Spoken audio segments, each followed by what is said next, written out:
মাজুলীত ঔপন্যাসিকা জুৰি বৰা বৰগোহাঁইৰ জলজৰ নেপথ্য কথা শীৰ্ষক কাৰ্যসূচী সম্পন্ন।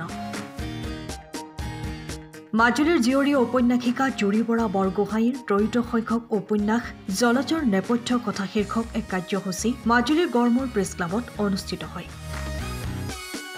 নেপথ্য অনুষ্ঠানটি ঔপন্যাসিকা জুৰি বৰা বৰগোহাঁইয়ে মাজুলীৰ বাস্তৱ চিত্ৰ কাহিনী সম্বলিত জলজৰ পটভূমি মাজুলীৰ এক লিখিত ইতিহাস বুলি প্ৰকাশ কৰে।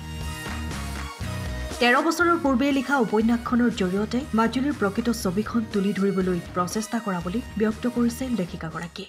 হয়, মাজুলীক লৈ মোৰ জলজ নামৰ এখন উপন্যাস প্ৰকাশ হৈছে। এখন মোৰ 13 নম্বৰ উপন্যাস। এই উপন্যাসখনৰ কণ্টেণ্টটো হ'ল মাজুলীৰ সমস্যাবোৰ, বিশেষকৈ দলং, মাজুলী বানপানী, খহনীয়া, এইবিলাকক লৈ যিবোৰ সমস্যা হৈছে সেইবোৰক লৈ মই উপন্যাসখন লিখিছোঁ। আৰু মই বিচাৰোঁ যে এই উপন্যাসখন মানুহে পঢ়ক। আৰু মই ভাবোঁ আমাৰ যিটো সামাজিক ইতিহাস, সেই সামাজিক ইতিহাসটো ইয়াতে লিপিবদ্ধ হৈ আছে। গতিকে মই সকলোকে কওঁ যে উপন্যাসখন পঢ়ক। আৰু মাজুলীক লৈ বহুত উপন্যাস লিখা হৈছে, তাত আমাৰ মাজুলীৰ বহুত ইতিহাস লিখা হৈছে। গতিকে ইয়াতে মই চেষ্টা কৰিছোঁ, এইখন কিন্তু 13 বছৰ আগতে লিখা উপন্যাস। কাইলৈ পঢ়িলে যদি দলং হ'ব তেতিয়া কিছুমান ইতিহাস নোহোৱা হৈ যাব। তাৰ আগতে মই অনুৰোধ কৰোঁ যে মাজুলীৰ মানুহৰ জীৱনটো কেনেকৈ চলে, ৰাস পালনাম বা তাৰ মাজত খহনীয়াত বিধ্বস্ত মানুহবোৰে কেনেকৈ জীৱন কটাই আছে, এই বিষয়ে জানিবলৈ হ'লে আমি জলজখনত তাৰ কিছু অংশ আনিবলৈ চেষ্টা কৰিছোঁ। এইখন বনলতাই প্ৰকাশ কৰিছে, তাই অহা সপ্তাহৰ পৰা সকলো কিতাপৰ দোকানতে উপলব্ধ হ'ব।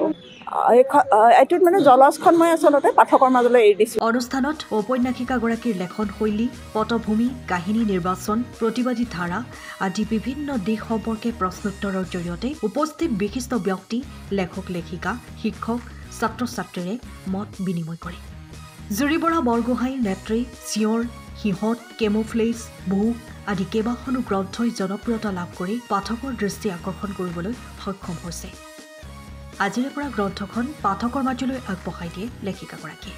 অসমৰ প্ৰতিখন গ্ৰন্থ বিপণীতে এই গ্ৰন্থখনি উপলব্ধ হ'ব। জীয়ৰী মাজুলী সেৱা পানী বতাহ খাই ডাঙৰ হোৱা, মাজুলী কলা সংস্কৃতি আৰু মাজুলীৰ সাহিত্য সংস্কৃতি সকলো আচাৰ আচৰণ সংগ্ৰহ কৰি মাজুলীৰ পৰা আজি অসমৰ এগৰাকী খ্যাতনামা উপন্যাসিক লৈ যোৱা জুৰি বৰা বৰগোহাঁই জলজ নামৰ এখনি গ্ৰন্থ আজি উন্মোচন হৈছে। উন্মোচনৰ এই মুহূৰ্তত মাজুলীবাসীৰ যি মৰম আদৰ আমি দেখিবলৈ পালোঁ, অতিশয় আনন্দিত হৈছোঁ। জুৰি আচলতে আঁকোৱালি লৈছে, জুৰিক আৱৰি ধৰিছে মৰম চেনেহেৰে। আমি খুব আন্তৰিকতাৰে পৰিয়ালৰ হৈ ধন্যবাদ দিছোঁ। আজি অনুষ্ঠানত মাজুলীৰ আয়ুক্ত আতুল চন্দ্ৰ পাঠক ছাৰ আহি উপস্থিত হৈছে।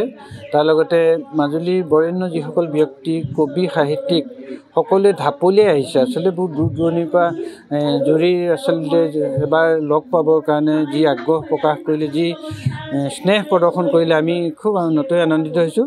এটা ব্যতিক্ৰমী অনুষ্ঠান ইয়াত অনুষ্ঠিত হ'ল।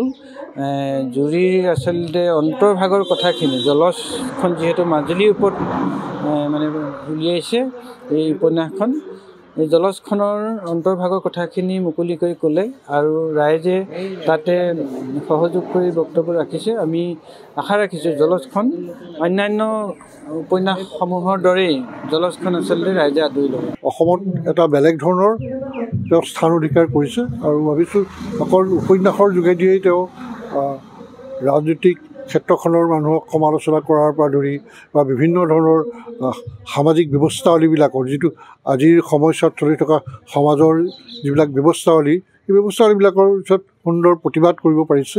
আৰু এইটো ক্ষেত্ৰত যদি এই বলিষ্ঠ পদক্ষেপ আমাৰ অসমীয়া সমাজ জীৱনৰ বাবেও অতি আদৰণীয়। আৰু তেওঁ সাহিত্যৰ যোগেদি আচলতে উপন্যাসৰ যোগেদি তেওঁ যিখিনি পদক্ষেপ গ্ৰহণ কৰিছে, যে যিগৰাকী অসমৰ প্ৰতিবাদী মহিলা কণ্ঠ বা মহিলা লিখক, মহিলা সাহিত্যিক আছে, তাৰ ভিতৰত যদি এগৰাকী প্ৰতিষ্ঠিত সাহিত্যিক বুলি আমি ভাবোঁ। আৰু ভৱিষ্যতৰ দিনত তেওঁ আৰু আগুৱাই যাওক আৰু তেওঁৰ এটা প্ৰতিবাদী কণ্ঠৰে অসমৰ সমাজ জীৱনত তেওঁ নিজে প্ৰতিষ্ঠা লাভ কৰক আৰু সাহিত্য সংস্কৃতিৰ জগতখনলৈও তেওঁ বলিষ্ঠ অৰিহণা আগবঢ়াওক বুলি আমি আশা কৰিছোঁ। আৰু মাজুলীৰ গৌৰৱ, মাজুলীৰ আমাৰ এগৰাকী ছাত্ৰী হিচাপে আমি ঘৰুৱা সম্পৰ্ক থকা এগৰাকী ছোৱালী হিচাপে তেওঁ যেনেধৰণে আগবাঢ়ি গ'ল, তেওঁৰ জীৱনৰ বহুত ঘাট প্ৰতিঘাতৰ মাজেদি তেওঁ আগবাঢ়ি গৈছে, পৰিয়ালটোক বহু সংগ্ৰামৰ মাজেদি তেওঁ আগবঢ়াই লৈ গ'ল।